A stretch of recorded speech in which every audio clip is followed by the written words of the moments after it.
a indicar também que deve aumentar dramaticamente. Sete palavras que eu vou usar. Ela aumentar dramaticamente.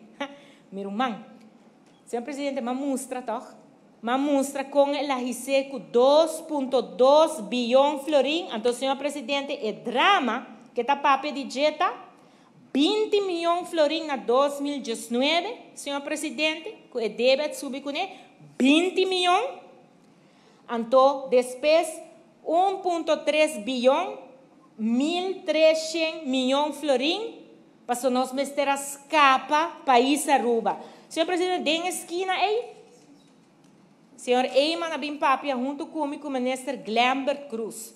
E di, bossa, tem a pandemia, bom não há como queda quieto, minota outra quer bisa muito coisa, mas laga bolsa não traja. Passou sino, verdade, é país que lo quebra. Senhor presidente, é dia aí, mas há sinceridade de cara do senhor Eyman.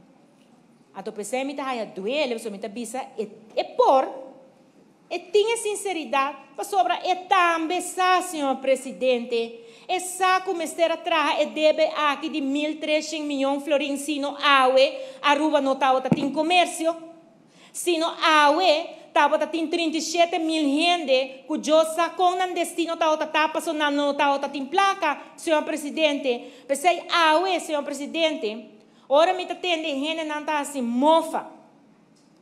Para sobra, com nanta bisa, sim, pero está rolando, está manda. Senhor presidente, realidade de vida cita.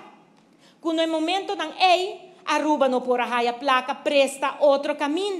Senhor presidente, você com esta hora que não bisabo como ministro de Finanças, com o aeroporto a Sera, ora boa que o último avião vai de Aruba, nenhum de três ministros de Finanças, bom de liderazgo do senhor Eyman, estava a ter uma situação assim em não. Nenhum. Não criou deve sim. De 2,2 bilhões florim. A nós criou deve de 1,3 bilhões florim. Para escapar o país aqui. Pero não para malograr-se.